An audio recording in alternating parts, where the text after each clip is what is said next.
My loving students and my followers, today you see there are some Bengali sentences to make you understand how you can use passive sentence structure in case of all those Bengali sentences. Okay? তাহলে আমরা আজকে কি নিয়ে বসলাম যে আমরা কখন active করব কখন প্যাসিভ করব কিভাবে করব। আমরা সব সময় জানি কি প্যাসিভ মানে আমাকে বাই প্রিপজিশন দিয়ে সাবজেক্টটাকে অবজেক্ট ফর্ম করে সেই বাইয়ের পেছনে বসাতে হবে। সব সময় কিন্তু বাই বসে না, ঠিক আছে? কিছু কিছু ক্ষেত্রে বাইয়ের জায়গায় ইন, উইথ, অ্যাট, ঠিক আছে, ফর, ফ্রম এগুলোও ব্যবহার হয়। সেগুলো আমাদের বাংলা বাক্যের উচ্চারণে কোন প্রিপজিশন আসবে সেটার উপরে নির্ভর করে।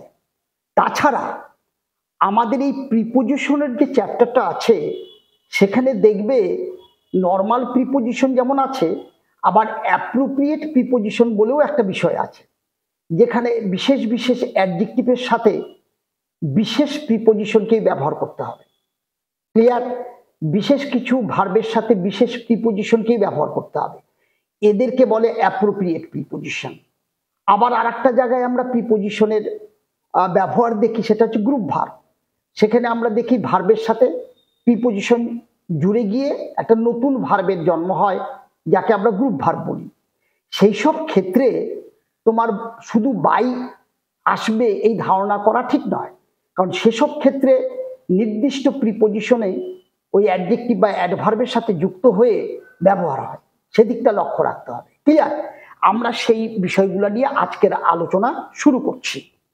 দেখো প্রথমে কি রয়েছে, আমি মানুষটিকে চিনি। ক্লিয়ার? খুব সহজ, এই চিনি এটা হচ্ছে বাংলা ক্রিয়া, এটাকে কি বলছি? বাংলা ক্রিয়া। ক্লিয়ার? তাহলে এই যে বাংলা ক্রিয়া, তার শেষ উচ্চারণে কি আছে? ই। আমি কি বলছি, বাংলা ক্রিয়ার শেষ উচ্চারণ যদি ই এ ও হয় তাহলে সেটা সিম্পল প্রেজেন্টের অ্যাক্টিভে লিখবা, তার মানে সাবজেক্ট V1 অবজেক্ট। তাহলে আমি, আই, আই, তাহলে এইবার আমি V1। চেনা কি আছে? নো। খেয়াল করো, আই নো, এটা আমার কাছে কি আছে? Just V1। এর সাথে এস ইএস যুক্ত হবে না, কারণ এটা ফার্স্ট পারসন। থার্ড পারসন সিঙ্গুলারে ভার্বের সাথে এস যুক্ত হয় সিম্পল প্রেজেন্ট টেন্সে। আই নো কাকে? মানুষটিকে। I know the man. I know the man. ঠিক আছে? এবার চলো নিচে কি বলছে দেখো, মানুষটিকে আমার কাছে, মানুষটি আমার কাছে পরিচিত। দেখো একই সেন্স আছে, কিন্তু বাংলা বাক্যের প্যাটার্ন দুটো আলাদা হয়ে গেল। ক্লিয়ার? এখানে অরিজিনালি কি বললো, এবার মানুষটিকে, এই মানুষটিকে এবার গুরুত্ব দেওয়া হলো, তাই না? তাহলে মানুষটি আমার কাছে পরিচিত, তাহলে মানুষটি পরিচিত হয় আমার কাছে। ক্লিয়ার ব্যাপারটা? তাহলে তোমরা পরিচিত, পরিচিত মানে চেনা, অর্থাৎ চেনা হয়, তাহলে মূল ভার্বের সাথে তুমি হয় পেয়ে গেলে, হ প্লাস এ। তাহলে আমরা কি বলেছিলাম সিম্পল প্রেজেন্ট টেন্সে মূল ভার্বের সাথে যদি হয় বা যায় থাকে তাহলে তোমরা কি করবে? সিম্পল প্রেজেন্টের প্যাসিভ করবে। তাহলে এটা আমাদের প্যাসিভ সেন্সে বাক্যটা লিখতে হবে। তাহলে লোকটি হয় পরিচিত, তাহলে দেখো এটা আমার কাছে সাবজেক্ট। খেয়াল করো, এটা আমার কাছে কি আছে? অবজেক্ট। কাকে? আমি চিনি কাকে? দ্য ম্যানকে। তাহলে ভার্বকে কি বা কাকে দিয়ে প্রশ্ন করলে যদি তার পাশে উত্তরটা থাকে তাহলে আমরা বলবো ভার্বের অবজেক্ট। এইবার অবজেক্টটাকে আমি প্যাসিভ করছি, দেখো অবজেক্টটাকে আমি আনবো, দ্য ম্যান। ক্লিয়ার? এবার আমি কি করব, এটা আমার V1 আছে, আমার আগের ক্লাসে দেখবে V1 যদি থাকে অর্থাৎ ভার্বের প্রেজেন্ট ফর্ম থাকলে তার প্যাসিভ স্ট্রাকচার কি আছে? অ্যাম ইজ আর ভার্বের থার্ড ফর্ম। তাহলে দ্য ম্যানের সাথে কি হবে? থার্ড পারসন সিঙ্গুলার ইজ হয়ে যাবে, তাহলে এবার ভার্বের থার্ড ফর্ম হয়ে যাবে। ক্লিয়ার? তাহলে কি লিখলাম? দ্য ম্যান ইজ নোন, লোকটি হয় পরিচিত। এইবার বলছে আমার কাছে, এই কাছেতে বাই না করে টু মি হয়ে যাবে, ভেরি ইম্পর্টেন্ট। আমার দ্বারা পরিচিত না, আমার কাছে পরিচিত, তখন প্রিপোজিশন কি হয়ে গেল? To, known to. ক্লিয়ার? এবার আসো দেখো, তোমার কাজ আমাকে সন্তুষ্ট করেছে, এখানটায় মূল ক্রিয়া সন্তুষ্ট করা, তার শেষ উচ্চারণ কি আছে? ছি ছো ছে। যদি দেখো বাংলা ক্রিয়ার শেষ উচ্চারণ ছে ছি ছো থাকে, তাহলে এটা আমার প্রেজেন্ট পারফেক্টের অ্যাক্টিভে লিখতে হবে, অর্থাৎ কর্তা তখন নিজেই কাজ করে। তাহলে তোমার কাজ, এটা হচ্ছে আমার কাছে কর্তা, কে কে সন্তুষ্ট করেছে, কোন জিনিসটা সন্তুষ্ট করেছে? তোমার কাজ, ইয়োর ওয়ার্ক। ঠিক আছে? এবার আমরা কি জানি? প্রেজেন্ট পারফেক্টে সাবজেক্টের পরে হ্যাজ অথবা হ্যাভ, তাহলে your work third person singular, তাহলে কি হয়ে যাবে? হ্যাজ। ক্লিয়ার? এবার স্যাটিসফাই হচ্ছে সন্তুষ্ট করা, তার 3 নম্বর ফর্ম স্যাটিসফাইড। স্যাটিসফাইড, ঠিক আছে? তাহলে your work has satisfied me, আমাকে সন্তুষ্ট করেছে। ক্লিয়ার? তাহলে এটা প্রেজেন্ট পারফেক্ট সেন্টেন্স টেন্সে লিখেছি অ্যাক্টিভ ফর্মে, এটা সাবজেক্ট। তোমার কাজ পরিতৃপ্ত করেছে আমাকে। এবার নিচেরটা দেখো, তোমার কাজে আমি সন্তুষ্ট হয়েছি। এইবার দেখো, সন্তুষ্ট সাথে তুমি কি পেয়ে যাচ্ছ? হয়েছি, হয়েছে বা গিয়েছে। যদি দেখো বাংলা ক্রিয়ার শেষে মূল ক্রিয়ার সাথে হয়েছে বা গিয়েছে থাকে, তাহলে আমরা কি করব? প্রেজেন্ট পারফেক্টের প্যাসিভে চলে যাব, তার মানে এইটারই প্যাসিভ ফর্মে চলে যাব। তাহলে দেখো, এইটা আমার কাছে অবজেক্ট, এইটা আমার কাছে অবজেক্ট। খেয়াল করো, স্যাটিসফাইড কাকে? আমাকে। তাহলে তুমি ভারকে কি বা কাকে দিয়ে প্রশ্ন করলে যেটা পাবে সেটাই অবজেক্ট, তাহলে অবজেক্টকে এখানে নিয়ে চলে আসো, আই। এবার দেখো, হ্যাজ স্যাটিসফাইড প্রেজেন্ট পারফেক্টের প্যাসিভ, তার ভার্বের স্ট্রাকচারটা কি? আমার আগের ক্লাসগুলো ফলো করো, দেখবে সব লিখে রেখেছি স্ট্রাকচার। তাহলে হ্যাজ হ্যাভ বিন ভার্বের থার্ড ফর্ম, তাহলে আয়ের সাথে কি হবে? হ্যাভ, তারপর হবে বিন, তারপর এর থার্ড ফর্ম স্যাটিসফাইড। তাহলে আই হ্যাভ বিন স্যাটিসফাইড, আমি পরিতৃপ্ত হয়েছি। ক্লিয়ার? তোমার কাজের দ্বারা, উইথ ইয়োর ওয়ার্ক। এবার এই উইথ কেন বাই হলো না? ভেরি ইম্পর্টেন্ট, কেন বাই হলো না? দেখবে এই যে স্যাটিসফাই, এটা সবসময় উইথকে নিয়েই ব্যবহার হবে, এটা অ্যাপ্রোপ্রিয়েট প্রিপোজিশন থেকে আসা। ক্লিয়ার? মোরওভার আর একটা পয়েন্ট দিয়ে দিই, যদি দেখো কোনো হিউম্যান বিং এর দ্বারা কিছু হচ্ছে,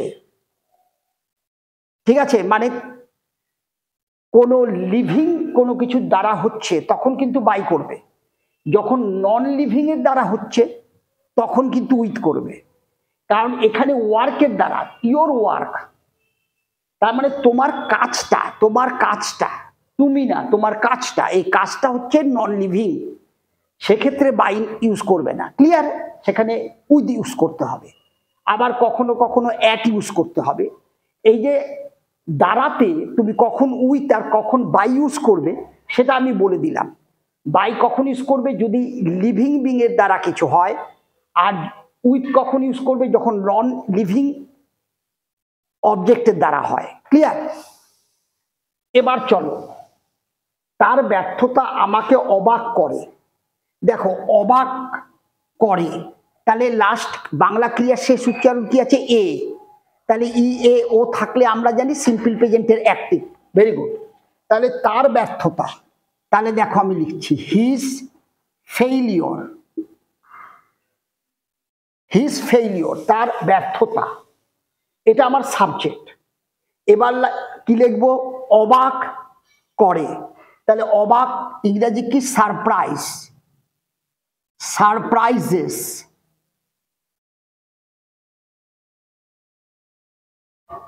সারপ্রাইজেস, ঠিক আছে? তাহলে হিজ ফেইলিওর সারপ্রাইজেস অবাক করে কাকে, আমাকে, মি, হয়ে গেল। তাহলে এটা আমার সাবজেক্ট হয়ে গেল, এটা আমার সাবজেক্ট, এটা আমার V1 এস যুক্ত আছে, এটা আমার কাকে, অবজেক্ট বেরিয়ে গেল। এবার নিচেটা দেখো, তার ব্যর্থতায় আমি অবাক হই, তার ব্যর্থতায় আমি অবাক, তার মানে আমি অবাক হই। তাহলে দেখো আমি অবাক হই, তার মানে মূল ভার্বের সাথে হ প্লাস এ, বাংলা ক্রিয়ার শেষে যদি হয় বা যায় থাকে, হই বা যাই থাকে মূল ক্রিয়ার সাথে, আমি শুধু এটা বললে হবে না আমি যাই, নেওয়া মূল ক্রিয়া তার সাথে যদি হয় থাকে, দেখা মূল ক্রিয়া তার সাথে যদি যায় থাকে, তাহলে তোমরা কি করবে, সিম্পল প্রেজেন্টেরই প্যাসিভ করতে হবে। তাহলে আমি অবাক হই, ঠিক আছে। তাহলে এটাকে নিয়ে চলে আসো, অবজেক্টটাকে আমি সাবজেক্টে নিয়ে চলে আসলাম, প্যাসিভ করছি। এবার দেখো এটা সিম্পল প্রেজেন্ট টেন্স আছে, V1 এর প্যাসিভ স্ট্রাকচারটা কি, অ্যামিজার ভার্বের থার্ড ফর্ম। তাহলে আই অ্যাম সারপ্রাইজড, এটা আমার V3 হয়ে গেল। তাহলে আমরা কি জানি, যখন ভার্ব প্রেজেন্ট ফর্ম থাকে তার প্যাসিভ স্ট্রাকচারটা কি, অ্যামিজার ভার্বের থার্ড ফর্ম। তাহলে আই এম সারপ্রাইজড, আমি অবাক হই, কিসে অবাক হই, তোমার ব্যর্থতায়, অ্যাট ইয়োর ফেইলিওর। ক্লিয়ার? এখানে আমাদের প্রিপোজিশনটা কি এসে গেল, অ্যাট এসে গেল। তার মানে আমি যে অবাক হই, কিসের প্রতি অবাক হই, at your failure.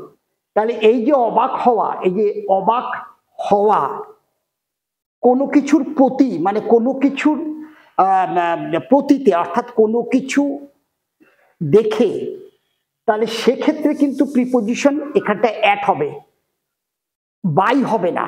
Your failure, প্রথমত এটা নন লিভিং, ফেইলিওরটা হচ্ছে আসল কথা, তুমি নয়, তোমার ব্যর্থতা, এটা নন লিভিং, তাহলে বাই হওয়ার প্রশ্ন নেই। আবার তুমি উইথ ব্যবহার করতে পারছো না, উইথ মানেও দ্বারা, তাহলে তোমার ব্যর্থতার দ্বারা আমি অবাক হই তা না, তোমার ব্যর্থতায় আমি অবাক হই, ঠিক আছে। তার মানে ব্যর্থতার প্রতি আমি অবাক হই, অ্যাট। তাহলে এইভাবে কখন কোন প্রিপোজিশন বসবে, সবসময় বাই বসবে তা নাও হতে পারে, সেটা লক্ষ্য রাখবে। এবার চলো, আলো ঘরটি ভরিয়ে দিল, তাহলে ভার্বের বাংলা ক্রিয়ার শেষ উচ্চারণ কি পেলে, লো। আমরা কি বলেছি, লো, লে, লাম এগুলা থাকলে কি হবে, সিম্পল পাস্টের অ্যাক্টিভ। তাহলে এখানে দেখো আলো সাবজেক্ট, ভরিয়ে দিল ঘরটি, তাহলে ভরিয়ে দিল তার মানে হচ্ছে লো, লে, লামে শেষ হলে সিম্পল পাস্টের অ্যাক্টিভ। তাহলে আলো আমরা কি লিখবো, সাবজেক্ট লাইট, লাইট, ঠিক আছে। ভরিয়ে দেওয়া মানে কভার্ড, এটা হচ্ছে V2, সিম্পল পাস্টে লিখছি, light covered the room. Clear? তাহলে আলো ভরিয়ে দিয়েছিল মানে দিল দ্য রুম, ঘরটিকে, ঠিক আছে। তাহলে লাইট কভার্ড দ্য রুম। আবার আর একটা করতে পারো, life field the room, field মানেও আমরা কি জানি, পূর্ণ করে দেওয়া, FILLED, ওকে। তাহলে লাইট কভার্ড দ্য রুম অথবা light field the room. Clear? এবার আসো দেখো, ঘরটি আলোয় ভরে গেল, ঠিক আছে। তাহলে কভার্ডের জায়গায় আমি ফিল করে দিই, বেশি ভালো লাগবে, FILL মানে পূর্ণ করে দেওয়া, FILLED করে দিই। তাহলে লাইট ফিল্ড দ্য রুম, ঠিক আছে। এবার আসো, ঘরটি আলোয় ভরে গেল। এইবার দেখো আমাদের বাংলা ক্রিয়া ভরে গেল, তার মানে আমি কি বলছি, যখন বাংলা ক্রিয়া শেষে গেল, ক্লিয়ার, অথবা হলো, এই জিনিসগুলো থাকবে, তখন তোমরা সিম্পল পাস্টে প্যাসিভ করবা, ঠিক আছে। তোমাকে খুঁজে পাওয়া গেল। ক্লিয়ার? তোমার হারানো মানে হারিয়ে যাওয়া ব্যক্তিকে পাওয়া গেল। এই যে মূল ক্রিয়ার সাথে তুমি যদি গেল বা হলো, গিয়েছিল বা হয়েছিল, যেটাই বলো, থাকলেই বুঝবে সিম্পল পাস্টের প্যাসিভ। তাহলে চলো, ঘরটি আলোয় ভরে গেল, তাহলে এটা আমার সাবজেক্ট, খেয়াল করতে থাকো, সাবজেক্ট, এটা আমার V2 আছে, এটা আমার অবজেক্ট। কাকে ভরিয়ে দিয়েছিল? রুমকে। তাহলে এইবার অবজেক্টটাকে তুমি সাবজেক্টে নিয়ে আসো, দা রুম। এবার V2 এর প্যাসিভ স্ট্রাকচারটা কি? ওয়াজ ওয়্যার ভার্বের থার্ড ফর্ম, তাহলে দা রুম সিঙ্গুলার, তাই ওয়াজ হয়ে গেল। এবার এর থার্ড ফর্ম দেখতে একই হবে, ফিল্ড, তাহলে দা রুম ওয়াজ ফিল্ড। এবার বলে দাও উইথ লাইট। এখানে বাই হলো না কেন? বিকজ এটা নন লিভিং এর দ্বারা, তাই উইথ হলো। ঠিক আছে, এখানে অবজেক্টটা নন লিভিং, তাহলে the room was filled with light. এবার চলো, এই পিয়ালিটি চা ধরে রাখে, মানে এই কাপটা চাকে রাখে তার মধ্যে। ক্লিয়ার? তাহলে রাখে, ধরে রাখে, বাংলা ক্রিয়ার শেষ উচ্চারণে যদি এ ই ও পাও, সিম্পল প্রেজেন্টের অ্যাক্টিভ, ভেরি সিম্পল, তখন আমি কি লিখবো? Subject V1 object. তাহলে এই পিয়ালিটি, তাহলে এই কাজটা করছে, কাপটাই ধরে রাখে, কাপটা সাবজেক্ট, দা কাপ। ঠিক আছে, সাবজেক্ট হয়ে গেল। ধরে রাখা কন্টেইন, CONTAINS। কেন? এটা থার্ড পারসন সিঙ্গুলার, সিম্পল প্রেজেন্টে ভার্বের সাথে SES হবে, সাবজেক্ট থার্ড পারসন সিঙ্গুলার হলে দ্য কাপ কন্টেইনস, কাপটি ধরে রাখে, কি ধরে রাখে? টি। হয়ে গেল। এবার আসো, এই পেয়ালায় চা রাখা হয়, এই যে রাখা মূল ক্রিয়া, তার সাথে হয় পেয়ে গেলে আমরা কি বলেছি? বাংলা ক্রিয়ার সাথে যদি হয় বা যায় থাকে, তাহলে সিম্পল প্রেজেন্টের প্যাসিভ ইউজ করবে। তাহলে এইবার আসো, এই পেয়ালায় চাকে রাখা হয়, তাহলে এটা আমার কাছে সাবজেক্ট আছে, এটা আমার কাছে V1 আছে, এটা আমার কাছে অবজেক্ট আছে। তাহলে এবার চাকে রাখা হয়, তাহলে অবজেক্টটাকে প্যাসিভ করছো, চাকে এদিকে নিয়ে চলে আসো টি। এবার তোমরা জানো, ভার্ব যদি প্রেজেন্ট ফর্ম থাকে, তার প্যাসিভ স্ট্রাকচারটা কি? অ্যাম ইজ আর ভার্বের থার্ড ফর্ম, তাহলে টি থার্ড পারসন সিঙ্গুলার, তাই ইজ হবে। টি ইজ, এটার থার্ড ফর্ম করে দাও, কন্টেইনড, এটা থার্ড ফর্ম, তাহলে টি ইজ কন্টেইনড। ঠিক আছে, চাকে রাখা হয়, কোথায় রাখা হয়? কাপের মধ্যে, ইন দা কাপ। ক্লিয়ার? তোমরা কখনোই বলবে না tea is content by the cup, হবে না। তার মানে কি মানে হয়ে গেল? কাপের দ্বারা চাকে রাখা হয়, আসলে কাপের মধ্যে চা রাখা হয়, তাই না? তাই এখানটায় বাইরের জায়গায় প্রিপোজিশন ইন ব্যবহার করতে হবে। ক্লিয়ার? তাহলে আমি আজকের ক্লাসে কি কি জিনিস দেখালাম, যে বাংলা বাক্যের কি কি প্যাটার্ন থাকলে তোমরা অ্যাক্টিভ বা প্যাসিভ করবে, এবং সব সময় প্যাসিভ মানেই অবজেক্টের আগে যে সাবজেক্টটাকে তুমি অবজেক্ট করে নিয়ে গেলে প্যাসিভের ক্ষেত্রে, তার আগে সবসময় বাই বসবে, তার কোনো মানে নেই। কোন কোন ক্ষেত্রে বাই ছাড়া অন্যান্য প্রিপোজিশন বসে, আজকের ক্লাসে কিন্তু সেই আলোচনাগুলোই করে দেওয়া হলো। ক্লিয়ার? তো আমি এই ধরনের প্যাসিভের উপরে, আমি সবকিছুর উপরেই তোমাদেরকে কিন্তু প্র্যাকটিস সেটে ভাবে করাবো।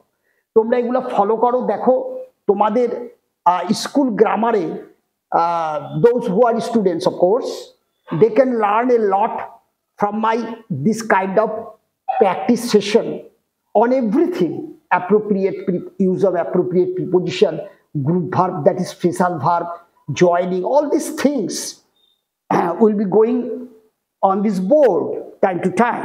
Just what you have to do, you have to get connected with my all classes. This is only job. And one thing you must follow, whenever you start seeing my class, isn't it? You start from beginning and end, isn't it? শুরু থেকে শেষ পর্যন্ত না দেখলে এগুলো বুঝবে না।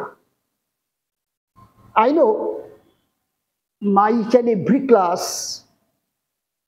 is a little bit longer, I know very well, but actually to make you understand something in English grammar, time requires, no way. So those are actually interested to know English, to write well, to speak well, isn't it? No way. You have to follow my channel from beginning to end. Okay? আমার class যদি তোমাদের satisfy করে, আমার চ্যানেলটা like করো, share করো। Those who are new, do subscribe so that আমার ক্লাসগুলো যাতে অনেকের কাছে পৌঁছে যায়, অনেকে যাতে বেনিফিট আর্ন করতে পারে, কিছু শিখতে পারে। This is my actually motto, doing all this thing. Okay, thank you, have a good day.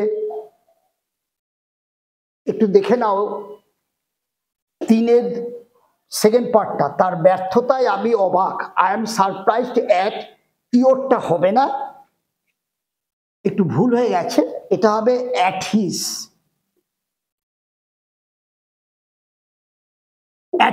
Failure. Okay, clear? এভাবে বিষয়গুলোকে বুঝে নিয়ে দেখে নিয়ে তোমাদের প্র্যাকটিসটা করতে হবে।